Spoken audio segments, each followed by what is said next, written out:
Hi, welcome to this edition of Palmer's Picks. Way it's going to work is I'm going to invite a guest on. They're going to pick 3 movies. I'll watch them, decide whether or not I like them. My guest comes on the show and we discuss them. This week, joining us in the studio is Corey Steele, here on leave from the Air Force. How you doing? Corey, nice to have you here. Thank you, sir. Go ahead and grab a Coke. Oh, I've been waiting for this. Another big fan of the Coke. I like my Coke. On 3. 3. Okay, why don't we go ahead and get started? Why don't you just go ahead and tell us the first movie that you picked to bring on the show and what it's about. All right, the first movie I picked was Full Metal Jacket. I like the movie because it's funny, it makes me laugh, because it's just a bunch of Marines running around being yelled at, and I find that very funny. I like it a lot. It's just an overall good movie. I mean, it's got yelling and swearing and running and jumping and killing. What's it about? It starts off, it takes place during the Vietnam War, and it's just sort of people coming into the military, coming into the Marines, and what they go through during their MCT, Marine Corps training, and kind of what they do, the stuff they do. All right. Why don't we go ahead and roll the clip? I am Gunnery Sergeant Hartman, your senior drill instructor. From now on, you will speak only when spoken to, and the first and last words out of your filthy sewers will be, sir. Do you maggots understand that? Sir, yes, sir. Bull, I can't hear you. Sound off like you got a pair. Sir, yes, sir. If you ladies leave my island, if you survive recruit training, you will be a weapon. You will be a minister of death praying for war. But until that day, you are pukes. You are the lowest form of life on earth. You are not even human beings.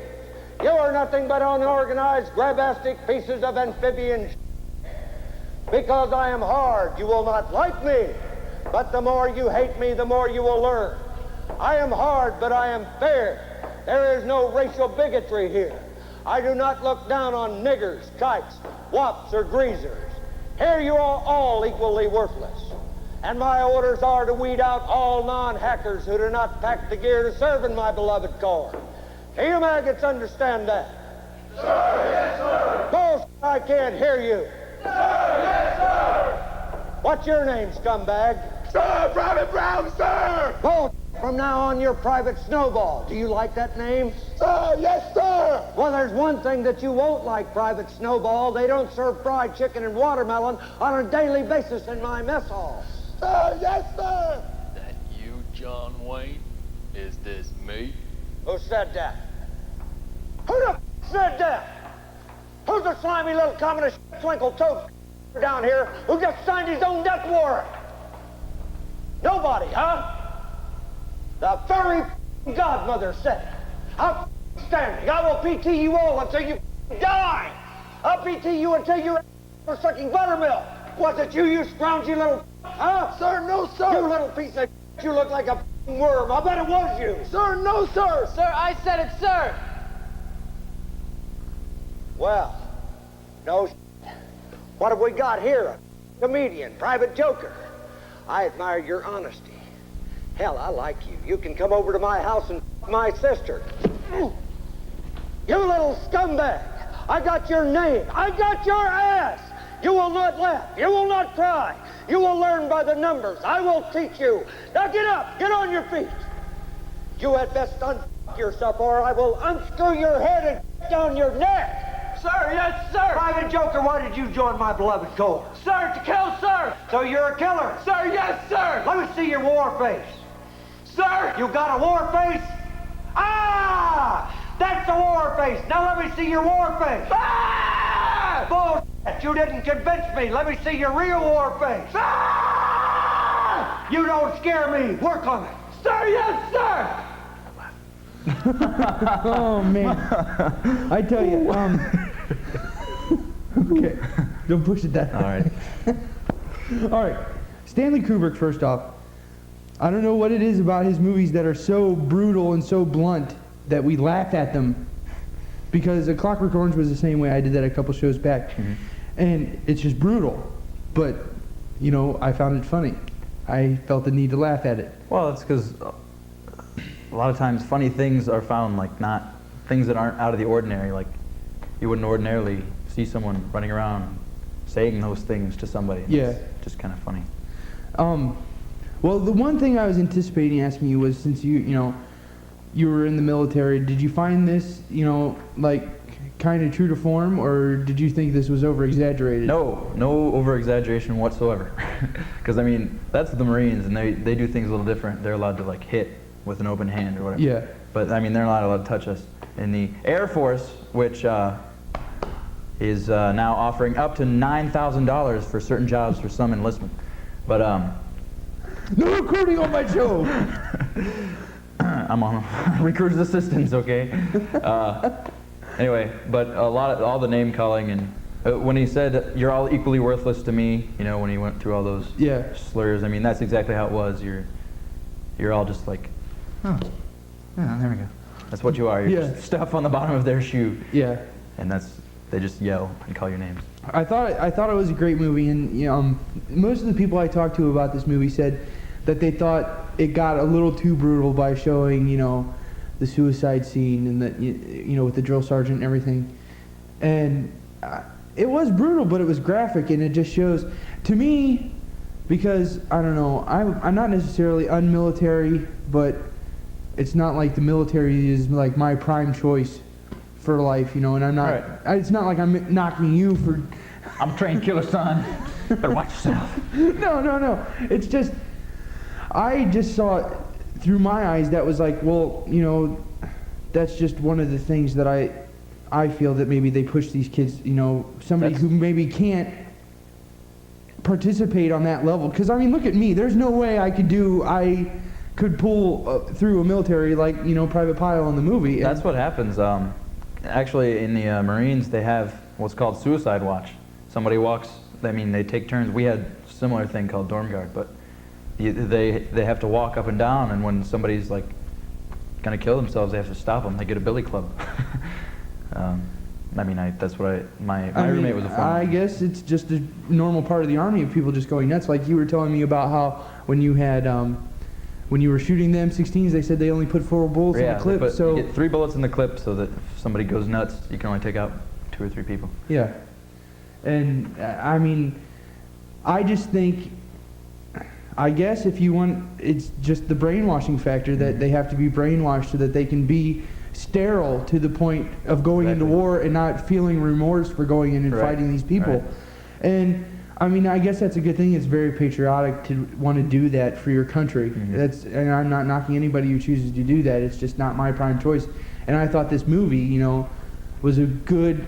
in my eyes, and it was a good portrayal of how far they push these men to doing the things. And some movies that are like this drive me nuts, but this one I thought did it really well, where it's almost like 2 movies put together, because it's like the whole first half of the movie is just them in private. Right. And then it's like the second half of the movie is them in Vietnam, Over there, actually. Yeah. And, some movies pull this off really well, and this is one of them, but some of the other ones, I can't think of any off the top of my head, but some of them are just like, just 2 movies put together that have nothing to do with each other, but they try to make it one movie. And that just drives me nuts. But this one, did a very good job of that, because, it showed both aspects of this one. Matthew... I can't remember the names. Okay, I can't remember names either. This is going to be a great show. That guy, it just followed him through the whole... Private Joker through the whole thing. And it was good. I thought it was a really, really excellent movie. It shows, because when you get to basics, they tell you, this is the entrance to the start of your military life. They change your life. They change the way you do things. So instead of thinking like a civilian, you're thinking like military. And that's what it does. They show how sort of how that change takes place in them. Yeah. Kind of, sort of. You see what I'm getting at? Yeah, I totally understand you. All right, let's go on to your next movie, The Fifth Element. The Fifth Element. My God, man, do I love this movie. I paid so much money to see this movie so many times in the theater. It's Stars Mia Jovovich, and Bruce Willis, and it's kind of I don't know, it's kind of hokey and corny if you really look at it. Yeah. But like, because it's kind of a futuristic thing, and she's supposed to be the perfect being who's been to help save the world from evil that lurks. Yeah. That's like the ultimate my symbol evil. for evil. But it's the ultimate evil. Symbol for evil. Symbol. All right, why don't we go ahead and roll the clip for that?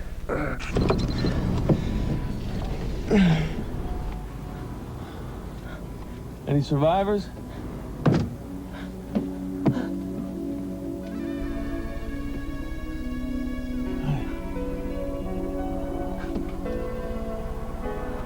You okay?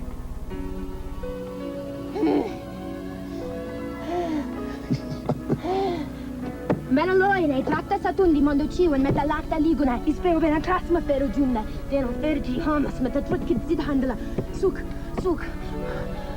Dopo met imbacta seno voi, tito male ne palela, feno, kiko hamas stato un tron, bam, sono doppio da dindo scala, nella dindo, gela boom. Boom, yeah. I understand boom. Bada boom. Big. Big. Yeah, big bada boom. Big. Bada big boom. Big. Yeah. Boom. Yeah, big bada boom. Bada boom. Big boom, big bada boom. You know, you're lucky you're not dead. This is a police control. Please keep your hands on the wheel. You have an unauthorized passenger in your vehicle. We are going to arrest her. Thank you for your cooperation. Sorry, honey. Looks like this is your ride. Oh, it's a great scene. That scene was where Mia Jovovich's character first meets Bruce Willis's character. And I love this movie too. First off, the special effects are excellent in it. Mm-hmm. They're just great. Second off, a lot of people, like, I've heard people compare this to, like, Bruce Willis's character in Die Hard in the future to this, you know? Mm-hmm. And I can see that. Well, but that's what he does. That's like, that's... 3 2-hour movies kind of puts you in the same frame, and he always kind of does that. Yeah. Bruce Willis kind of look at the camera, you know. I can see how people would get that, but it's... I thought he was great, and I think he's great in, like, pretty much everything he does, just because he's a good actor. He's a good actor. But I love this movie. The humor in it was wonderful. Mm-hmm. Oh, not to mention the really, really hot woman. My God. Wow. Naked and red hair. Straps, Band-Aids. Okay.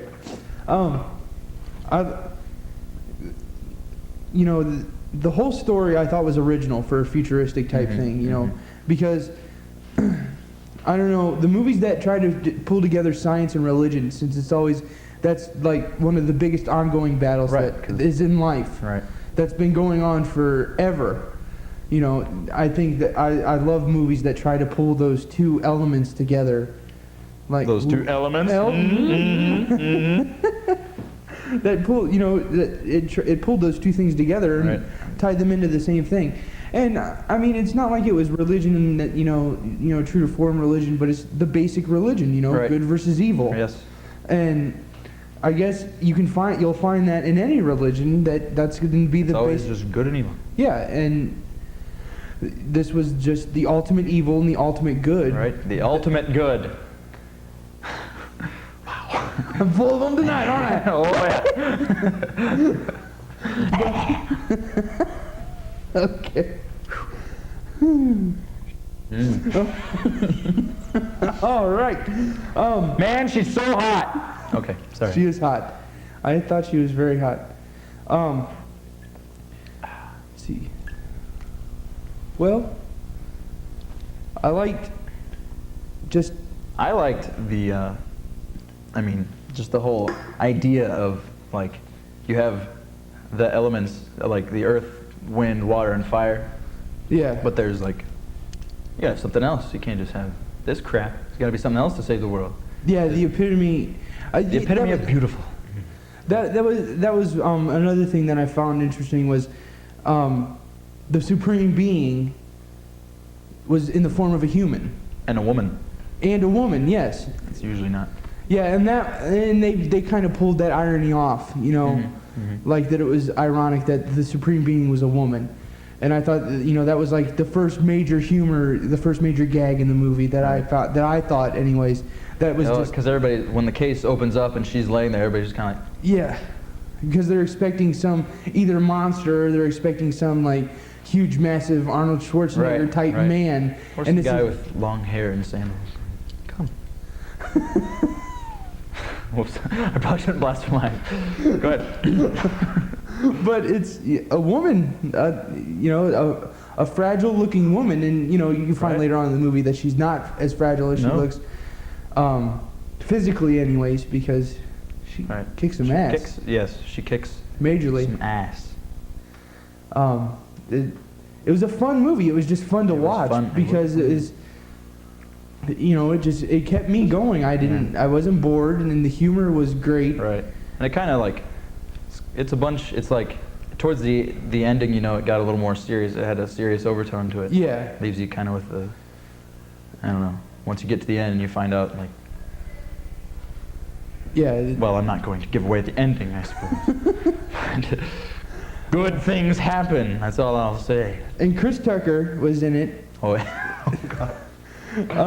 Ruby Rod. Ruby Rod. Who, and that was another one to me that... You know, the #1 show in the future was a radio show. It wasn't a TV show. It wasn't some like digital thing. It was a radio show. Was the #1? He was the #1 person. It was a radio show, and I love Chris Tucker. You know, from this movie and from I just saw Rush Hour recently, and he was great in that. But he's got that voice, and when I first heard him, I thought it was the most annoying voice that I had ever heard because it's high and it's so nasal in his voice, and he tries to be so serious and so. And it's terrible. It just drove me nuts. But I thought it was a really fun movie, really great movie. It was a good movie. Liked it. All right, Pulp Fiction. Pulp Fiction. I'm glad you picked this because I was going to have to put this on a special edition show if nobody was going to pick this. First, let me point off, that's why all the Pulp Fiction stuff is up. That's from my room. I found that up in Bowling Green, and it was the best $11 I've ever spent for a huge 3x5 Pulp Fiction poster. That's Dave's, my director's. And this is just something my boss gave me. Don't worry about that one. All right, Pulp Fiction. All right, Pulp Fiction. It is a movie that is just, a lot of people don't like it because they don't understand it. Because they're just like, they're watching a movie with the mindset, well, it's going to start here and go in some logical order, you know, some semblance of, you know, logic. You don't have to think. No, God, no. Because it starts on the first day, goes like the third day and back to the second, and ends again on the first day of this several day experience. Yeah. And I mean, the actual ending of the movie's in the middle of the movie. And you can tell where the actual ending was supposed to be. The actual ending is right in the smack dab in the middle. And then to me, it started all over again. It just restarted in the places where it left off. Right. Yes. That's great. But basically, it just follows the lives, you know, these 3 days in the lives of two hitmen that work for the big mob boss in L.A. Marcellus Wallace. Yeah. Why don't we go ahead and roll the clip for Pulp Fiction? Okay, so tell me again about the hash bar. Okay, what you want to know? Hash is legal there, right? Yeah, it's legal, but it ain't 100% legal. I mean, you just can't walk into a restaurant, roll the joint, and start puffing away. I mean, they want you to smoke in your home or certain designated places. And those are hash bars. Yeah, it breaks down like this, okay. It's legal to buy it, it's legal to own it, and if you're the proprietor of a hash bar, it's legal to sell it. It's legal to carry it, but that doesn't matter, because get a load of this, all right? If you get stopped by a cop in Amsterdam, it's illegal for them to search you. I mean, that's the right that cops in Amsterdam don't have. Oh, man, I'm going. That's all there is to it. I'm going. No, baby, you think it the most. But you know what the funniest thing about Europe is? What? It's the little differences. I mean, they got the same over there that they got here, but it's just there, it's a little different. Example? All right, well, you can walk into a movie theater in Amsterdam and buy a beer. And I don't mean just like an old paper cup, I'm talking about a glass of beer. And in Paris, you can buy beer in McDonald's. And you know what they call a quarter pounder with cheese in Paris? They don't call it a quarter pounder with cheese? Oh man, they got the metric system. They wouldn't know what the a quarter pounder is. What do they call it? They call it Royale with cheese. Royale with cheese. That's right. What do they call a Big Mac? Big Mac's a Big Mac, but they call it Le Big Mac. Le Big Mac. What do they call a Whopper? I don't know. I didn't go on a Burger King. You know what they put on French fries in Holland instead of ketchup? What? Mayonnaise. I've seen them do it, man. They drown them in it. Yeah. We should have shotguns with this kind of deal.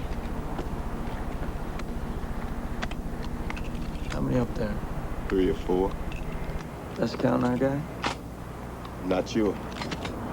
So that means it could be up to 5 guys up there? It's possible. We should have fucking shotguns. Classic scene. Good. It's a great scene. Oh. The dialogue in throughout the entire all of Quentin Tarantino's movies are just like they just blow my mind because it's so good at like just I mean they're not talking about anything really. Yeah. I mean, throughout the whole movie, I mean it's just the way things are said and the gratuitous use of cuss words, but in the right places. You couldn't have the characters if they didn't say, you know. I mean, it's kind of like the thing we talked about with the Kevin Smith movies in the last show. Yes. Because he's got excellent dialogue too, and I don't think his swearing gets harsh, but not as harsh as in the Tarantino films. Mm-hmm. But this was the movie I was kind of I don't know, I was just reluctant to see it just because it didn't intrigue me at all, and there for a while I was having a weekly movie night with a couple of friends, and they were like, well, let's run Pulp Fiction, because they were trying to find movies that I had never seen. Mm-hmm. And this was last year, and I had never seen Pulp Fiction. And I had gone that long without seeing it, and they were like, oh, well, we're renting this because Palmer hasn't seen it, and we brought it home, and I fell in love with it.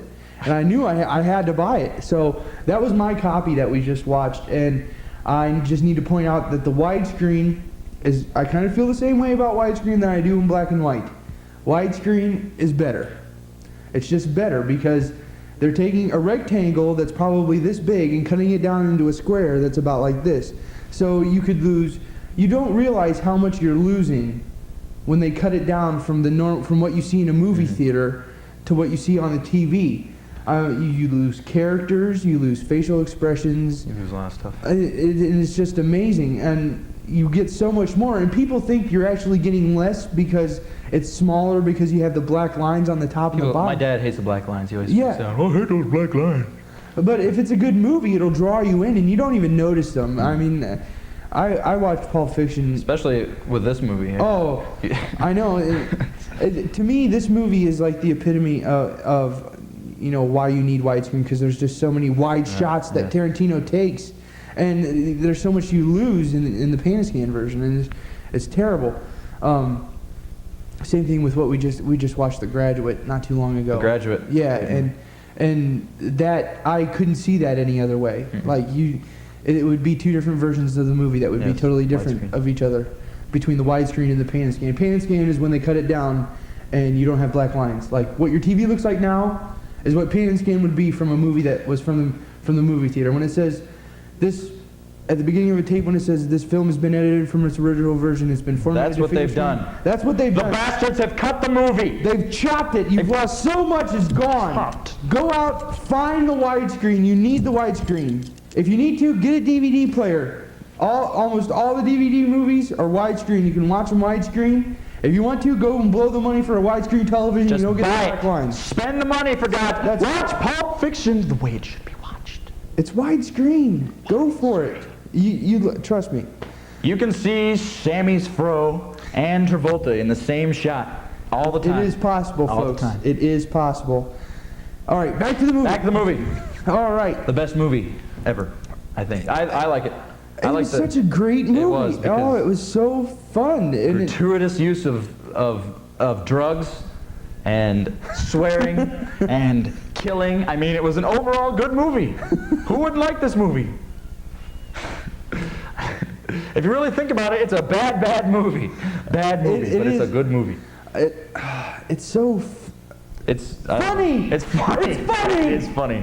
I can't. Oh. I'm having problems expressing my love. For The more evil it is, the funnier it is. Right. Isn't that a terrible thing? Evil is funny, people. Evil is funny. The human race is so bad. But it's. I don't know. I don't even know what to say. I loved how Tarantino chopped it up, though. Right. Yeah. It's like he just in the editing room he just put them together the way in the order that he shot them, because movies aren't shot ever in order and to the script. They're shot for convenience, and that's like how he put it together. Right. He's like, well, we got one big long tape. Why don't we just cut out what we need and put it together? And so I mean. Oh, he shot it how he wrote it. The long-haired hippie at the controls said he shot it how he wrote it. That'd be my director. He's a nice guy. Of course, he's just mean. I'm evil, and evil is funny. Okay, back to the movie. Anyway, Pulp Fiction. All right. A lot of people had the question, "What's in the glowing box?" We're not going to tell you. You have to go search, find it on your own, like I had to. It's a very intriguing question. If you go out and rent this movie, you will be asking, "What's in the glowing box?" What the hell is that? He opens a briefcase. It glows. It glows, but there's nothing inside, seemingly. Because if I tell you what it is, you'll just think the movie's even more eviler, and you won't want to go see it. Eviler, is that a word? I don't care. I like the way everyone developed through the movie. Like when you see when John Travolta and Sammy Jackson go in and they shoot the guys up, and they blow their brains out and everything. You see later the way, when the guy comes running out of the closet shooting at him and the bullets miss and he's all, "It's divine intervention." And I just like the way that he just decides, "Hey man, I need to cut out the drugs, I need to cut out the violence, and I need to start following the right path." Because at the end he says he's gonna walk the earth. John Travolta says, "What you mean walk the earth?" He says, "Like Caine in the Kung Fu." It's just, it's just like kind of the evolution of a hitman at the end of his hitting days. He just like an alcoholic, and right. Like he says, the alcoholic had a moment of clarity. Right. Like that moment in time when an addict realizes how screwed up everything is, and he needs to. It's like because every time before he kills someone, he quotes that Bible verse, Ezekiel 25:17, and at the end, he recites it. But it has meaning to him at that point. He's just like... He analyzes it. He never really realized what it meant. He just thought it was some cold-blooded say before he popped a cap in someone's ass. The way he puts it. Oh, it's terrible to say it's a fun movie because it's so bad when you think... But it's so good. It's so... It carried my attention throughout the whole thing. And I don't know. I guess I had heard that... Because when I had just seen it last year, that, I didn't realize that it was made in '94 and it was kind of older. But, it was just a great, great movie. Well, looks like we're running out of time. So to summarize, Palmer's picks are all three. We got Full Metal Jacket, The Fifth Element, and Pulp Fiction. I should have some text up there, but I don't. There we go. There it is. Ah, beautiful. If you'd like to talk to an Air Force other guy about movies, don't listen to this. You can call the Akron Area Recruiting Office at 330-253-4507. Air Force. Aim high. By the inequities of the selfish and the tyranny of evil men. Blessed is he who in the name of charity and goodwill shall sweep through the valley of darkness, for he is truly his brother's keeper and the finder of lost children. And I will strike down upon thee with great vengeance and furious anger those who attempt to poison and destroy my brothers. And you will know I am the Lord when I lay my vengeance